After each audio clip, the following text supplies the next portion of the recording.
Dan lebih kita khawatirkan lagi adalah sabda Nabi SAW, man tasyabaha biqaumin fahuwa minhum. Siapa menyerupai satu kaum maka dia bisa sama dengan mereka. Mereka trompetan, mereka petasan, kita juga ikut-ikutan. Kenapa? Karena itu fenomena mereka. Ustadz, istri saya seringkali menolak untuk berhubungan intim dengan alasan capek ngurus anak dan yang lain-lain, Ustadz. Bagaimana kira-kira, Ustadz? Pijit aja dulu dia. Masa yang begini saya harus jawab? Di majelis lagi ditanya. Dan Nabi SAW mengatakan, akmalul mu'minina imanan ahsanul khuluqa. Orang mukmin yang paling sempurna imannya, yang paling baik akhlaknya. Terus tolok ukur akhlak. Wa khiyarukum li ahli. Orang yang paling baik akhlaknya adalah orang yang paling baik.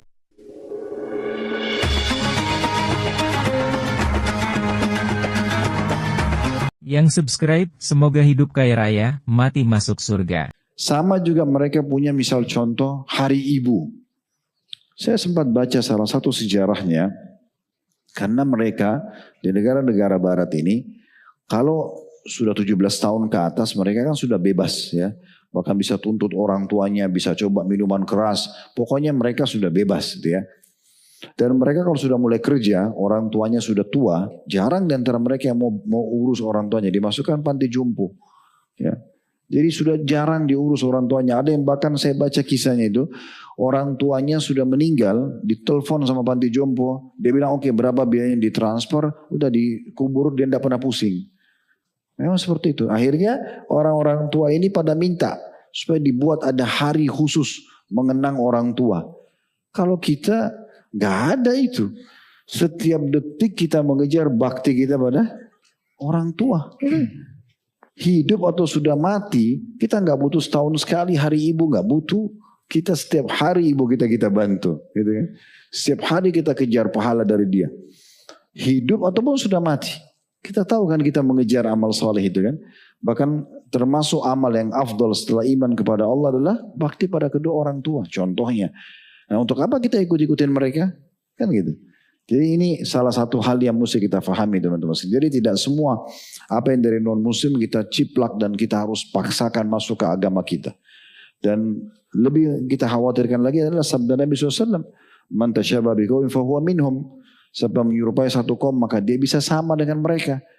Mereka trompetan, mereka petasan, kita juga ikut-ikutan. Kenapa? Karena itu fenomena mereka. Untuk apa kita ikutin dalam masalah ini? Bagi teman-teman yang masih suka, saya cuma kasih satu pertanyaan. Kalau Anda tidak lakukan, kenapa? Apa yang kurang? Tidur cepat, gak harus tunggu jam 12 malam, badannya sehat, enak. Trompet-trompet itu di kuping orang, ganggu orang, klakson, ganggu, macet jalanan. Untuk apa? Lewat sholat malamnya, lewat sholat subuhnya, gak ada manfaat sama sekali. Buang-buang waktu gitu kan. Tapi kalau Anda mau lakukan silahkan. Nanti dipelintir lagi gitu kan. Ya udah buat deh terserah. Yang penting tahu konsekuensinya. Iya kan. Sholat malam, sholat subuh tepat waktu, tidak menyerupai orang kafir, surga loh itu. Nah, kalau lawannya antum tebak sendiri. Ya. Ya. Oke, syukuran Ustaz. Kita tersisa 2 pertanyaan lagi Ustaz dan ini tentang rumah tangga insya Allah Ustaz. Dan selanjutnya pertanyaannya adalah Ustaz, dari hamba Allah 30 tahun akhwat. Ustaz, sejauh mana saya harus mendukung suami saya? Karena suami saya sudah bekerja setiap hari, tapi memang pendapatannya masih belum cukup untuk mendukung perekonomian keluarga kami. Hutang setiap hari semakin menumpuk, membuat saya terkadang menjadi labil dan pikiran saya tidak karuan. Berikan saya nasihat yang baik Ustaz. Hiduplah apa adanya teman-teman. Ya. Selama kita mau hidup apa adanya, yang depan mata itu yang kita nikmati, saya yakin semuanya cukup. Ya, saya yakin semuanya cukup. Kalori yang dibutuhkan oleh tubuh kita ini tidak banyak teman-teman sekalian. Tidak banyak. 1.500 sampai 2.500 kalori. Coba antum cek nanti searching di Google, kalorinya kerupuk berapa? Iya. Coba searching. Biar antum tahu itu. Satu kerupuk itu kalorinya banyak banget itu. Ya. Antum makan kalau diakumulasi, walaupun nutrisinya tidak seperti kalau kita makan yang lain, tetapi kalorinya terpenuhi. Gitu. Dan tergantung persepsi kita. Kalau saya biasanya, saya makan sehari sekali. Maksimal 2 kali sehari. Hidup, alhamdulillah. Gak ada masalah. Karena persepsi saya, oh ini sudah cukup buat saya. Udah. Tapi kalau kita selalu bilang nggak cukup, ya nggak cukup terus. Kan gitu. Itu tergantung kita bagaimana mengelolanya.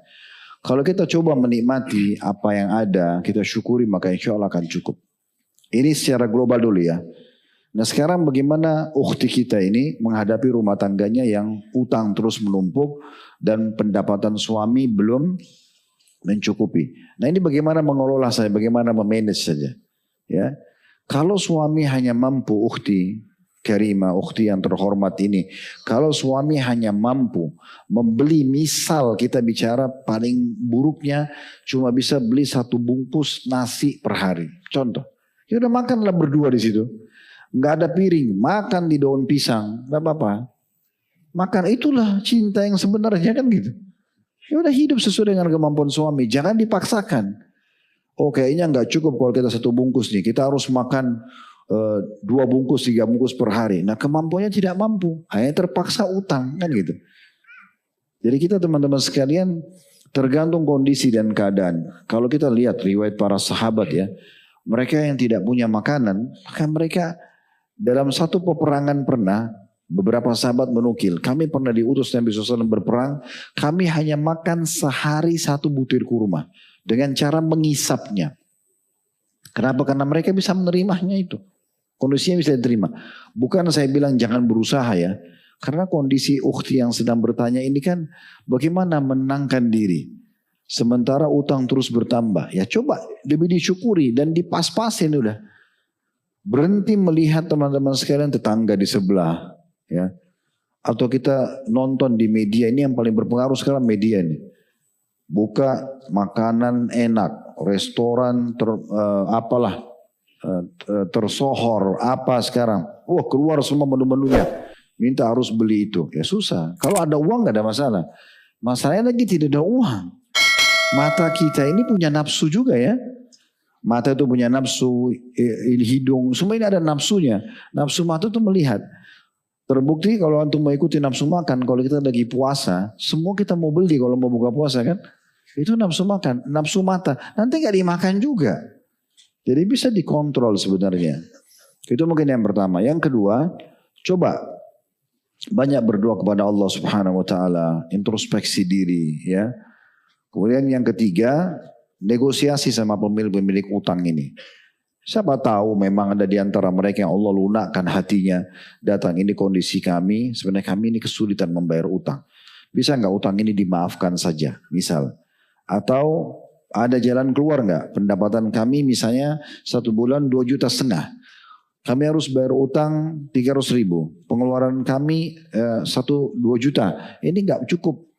Bagaimana solusinya? Supaya jangan dianggap saya lari, kan? Diskusi. Karena biasanya pemilik piutang itu teman-teman sekalian marah kalau yang utang ini lari kan gitu. Ditelepon susah, bahkan dia lebih galak daripada orang pemilik uang gitu ya. Ini agak aneh memang gitu ya. Karena seakan-akan pemilik piutang yang salah. Nah makanya Nabi SAW mengingatkan kita masalah itu.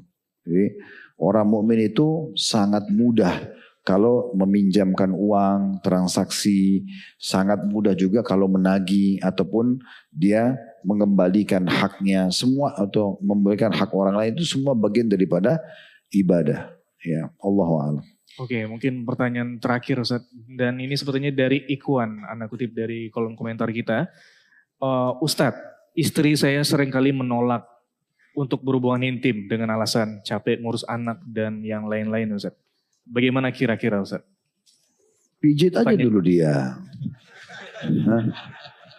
Masa yang begini saya harus jawab? Di majelis lagi ditanya. Rayulah dia, ya kan? Ngobrol dulu, ajak mandi sama-sama. Kan Nabi mandi sama Aisyah. Ya. Biasanya itu kena kepenatan ada, apalagi kalau anaknya banyak 3, 4, dia sendirian, antum tidak siapin asisten rumah tangga, ya mungkin dia sumpek gitu ya. Ngobrol lah sama dia dulu, hilangkan penatnya, diskusi, hibur dia, gitu kan. Apa kata Umar radhiyallahu anhu?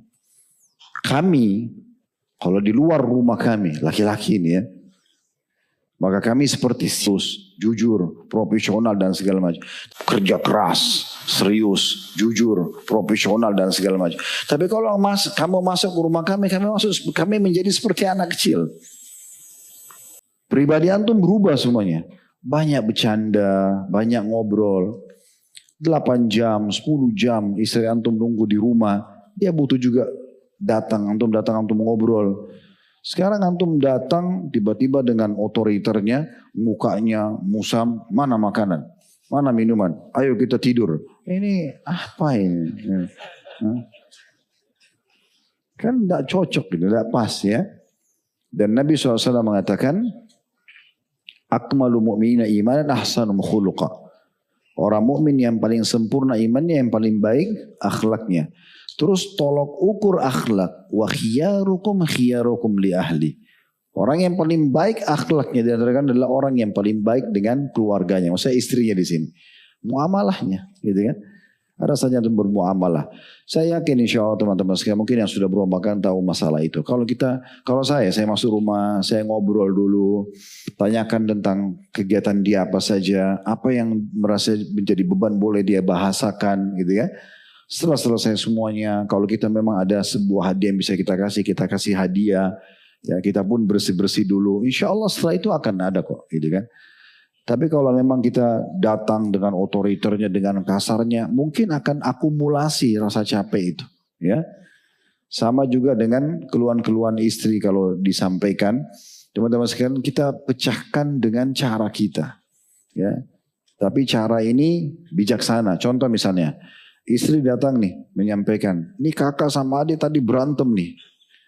Kalau cara antum pakai pengadilan, misalnya, panggil kakaknya. Kenapa tadi kamu pukul adik kamu? Sini, dijewer.